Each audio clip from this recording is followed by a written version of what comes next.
Regina, don't leave him! Don't leave her!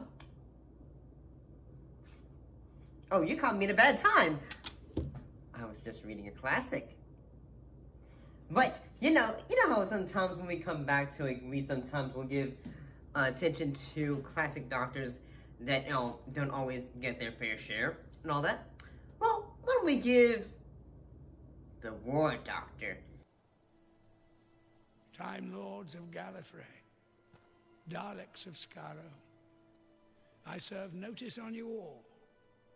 Too long I have stayed my hand, no more. Today, you leave me no choice. Today, this war will end. No more. No more. His bit of time in the spotlight, and in a way, try to figure out when his story takes place in, time-wise, and at the same time, how you would describe this character, in a way. And, yeah, but you know who we are. I bet you do. I'm on your eye level, because we are...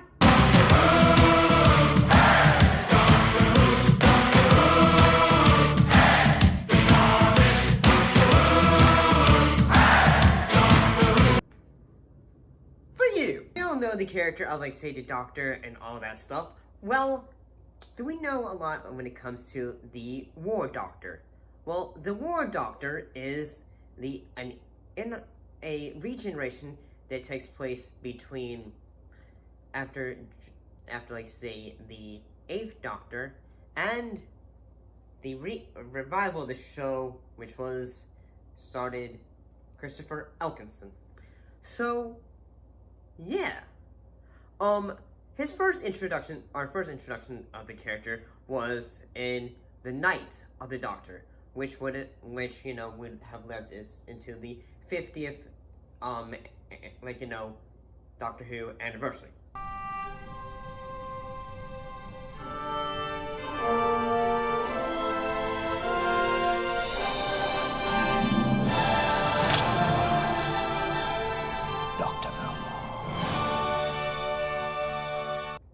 Which was the name and day of the Doctor.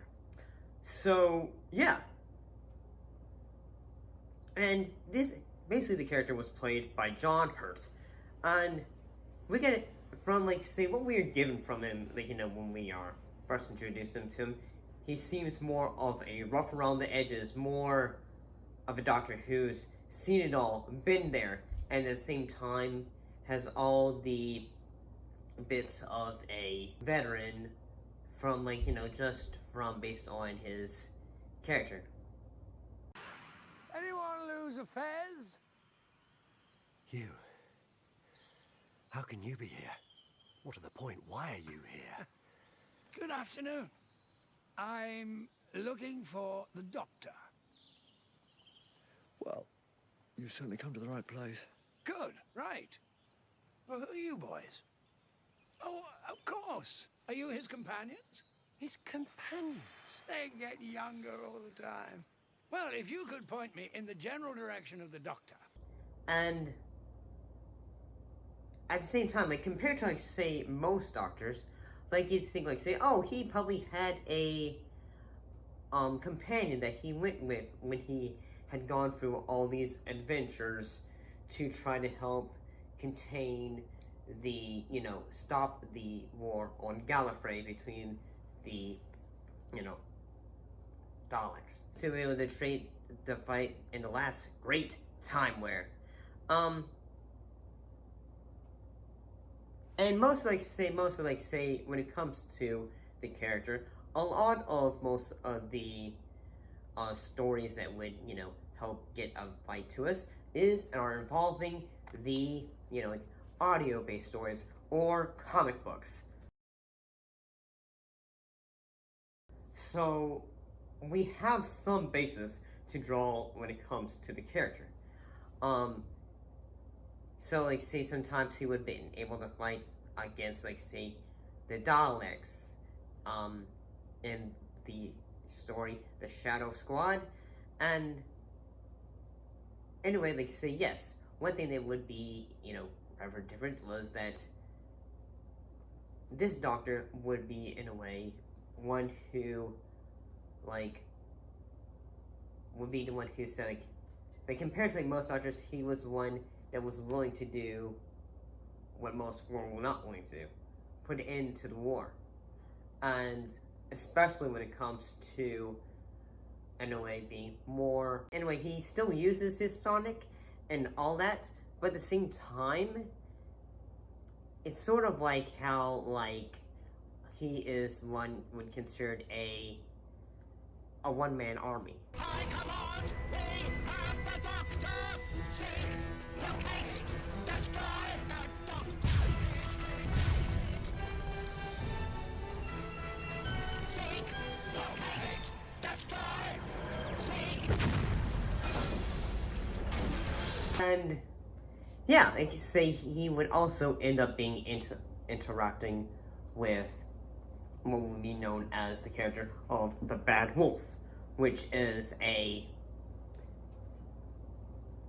almost like, say, a reincarnation, I think it was, of the character of Rose Tyler, who basically just said, no more. Miles and miles and miles and miles. I was thinking.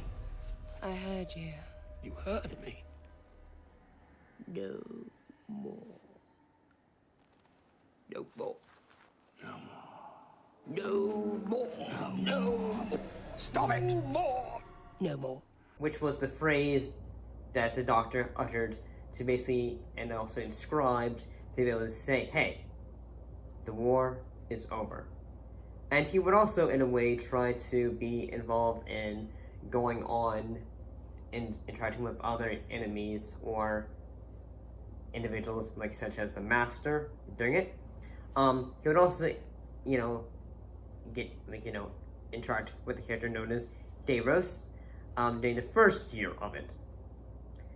And say one thing that made this character a little bit different was that also his TARDIS was a little bit more different in that it was a bit more darker. It was more a bit I think his TARDIS would also lead into what we know about would eventually become the 10th Doctor, or Christopher Eccleston, because, continuity would eventually change because of this character. And his would be more of a darker, more, a bit, what would we say, more golden, more just subdued.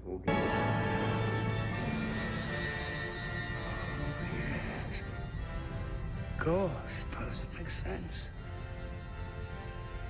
Wearing a bit thin. I hope the ears are a bit less conspicuous this time.